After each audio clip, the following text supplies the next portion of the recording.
kewajipan seorang Muslim.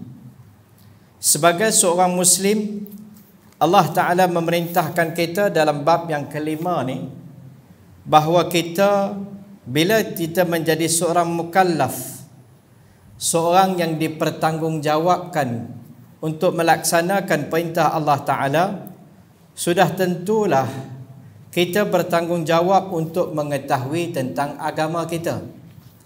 Bukan takat tahu dan beramal. Tahu beramal, apa yang kita akan dapat dengan tahu dan beramal? Kita akan dapat janji, wa'ad, janji-janji Allah di dalam Quran. Terutama Allah menjanjikan kebahagiaan. Bila kita tahu tanpa beramal, maka kita tidak mendapat wa'ad, janji Allah. Allah mencela golongan yang semata-mata mempunyai ilmu tanpa amal. Allah Ta'ala juga mencela golongan orang yang beramal tanpa ilmu. Dua perkara ni tercela. Sebagai seorang Muslim, kita mesti berilmu dan beramal. Ilmu ni seumpama lautan. Kalau nak belajar, habis tak habis. Yang dua ada pun time dah lah, si ciput kan. Antara Maghrib Isyak ya. Tu pun dengan pelbagai kesibukan kita ni. Jadi banyak yang kita nak belajar ni. Tetapi apa yang kita kena dahulukan? Kita kena dahulukan fardu ain. Dah Ustaz, saya nak tahu tentang akhir zaman ni. Nak kiamat dah Ustaz, tak ada dah. Mahdi AS nak keluar dah. Nah, nak tahu tentang pokok gharqad ni, dia perlu tanam mata-mata dengan cerita. Saya nak mengenali gharqad. Bagus. Mula kita kenali dulu tentang iman, Islam dan ihsan yang fardu kepada kita.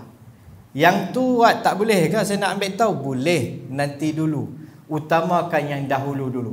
Fardu dulu. Lepas tu nak belajar tara mana pun tambahlah ilmu. Sebab tu ilmu merupakan pintu bagi amal. Kalau tak ada ilmu, tak ada pintu. Tahu-tahu masuk macam mana tak tahu. Bila kita tak masuk kot pintu, dia jadi banyak perkara akan menjadi salah. Dia beramal dah berapa lama dah? Tahu-tahu kata salah. Banyak dah beramal. Sembahyang sunat 80 rakaat.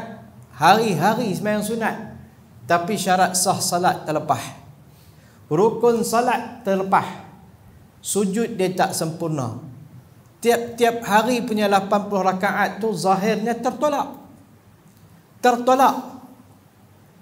Sebaliknya, satu orang ni dia berilmu, dia beramal, taklah banyak tara mana, tetapi amal dia tu betul, diterima oleh Allah Ta'ala.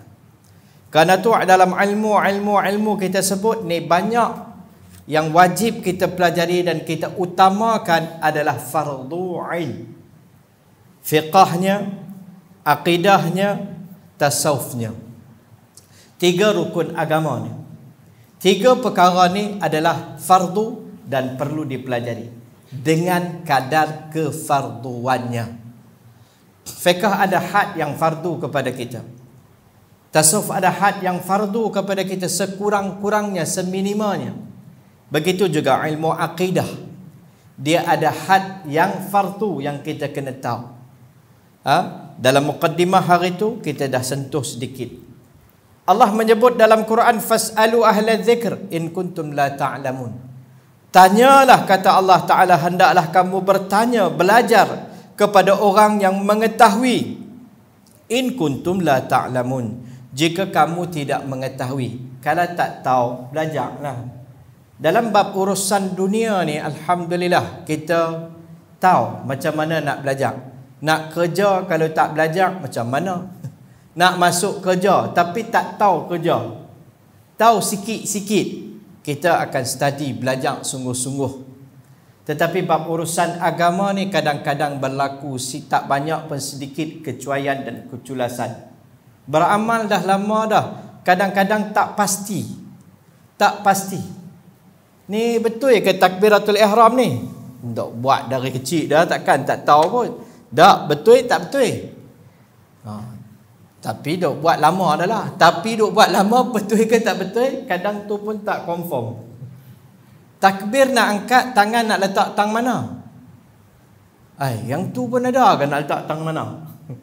Kan bila dia tak tahu lagi cantik, dia dah tak tahu. Kan bila dia tak tahu, orang tanya ni takbir nak letak tang mana? Awak Islam susah sangat pada lagu tu. Bukan susah. Masalah dia tak belajar. Sebenarnya sangat mudah. Had-had yang fardu perlu kita pelajari. Begitulah ilmu akidah ni. Bahagia adalah janji Allah akan beri bila kita beriman, kita berilmu, beramal. Adalah anugerah yang Allah beri di dunia ni, bahagia. Tanpa amal tak dapat janji Allah. Allah sebut dalam Quran, man amila salihan min dzakarin aw untha wa huwa mu'minun falanuhyiyannahu hayatan thayyibah. Barang siapa yang beramal saleh, sama ada dia lelaki ataupun wanita, apapun gender dia, lelaki ataupun wanita, wa huwa mu'minun, dalam keadaan dia beriman, falanuhyiyannahu, kata Allah 2 kali dalam ayat tersebut, kalimah pasti, pasti dan pasti kami kurniakan kepada mereka hayatan thayyibah, satu kehidupan yang bahagia. Bahagia Allah akan beri bila iman amal. Tak ada iman amal, tak dapat bahagia. Pergi hospital bahagia pun tak bahagia. Bahagia tak boleh dibeli, harta boleh dicari, bahagia tak boleh diberi. Ketenangan tak boleh dibeli. Harta kita boleh miliki, tetapi ketenangan kita tak boleh miliki. Ketenangan adalah sifat hati yang Allah akan bagi. Bahagia Allah akan beri dalam hati seseorang.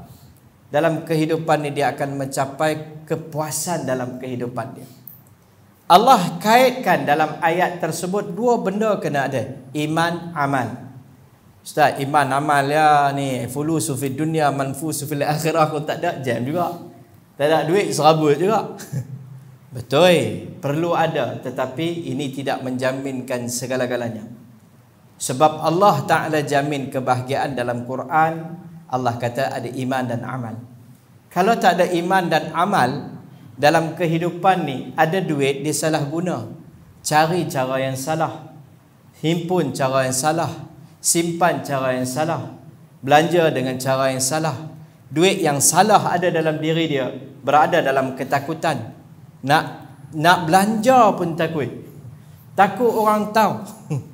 Sikit ke serabut. Duit ada banyak tapi nak belanja pun takut. Takut orang tahu, takut orang korek cerita mai kok mana, serabut. Ini bukan kebahagiaan. Kebahagiaan Allah bagi bila kita dapat taat pada perintah Allah Ta'ala dengan iman. Baik.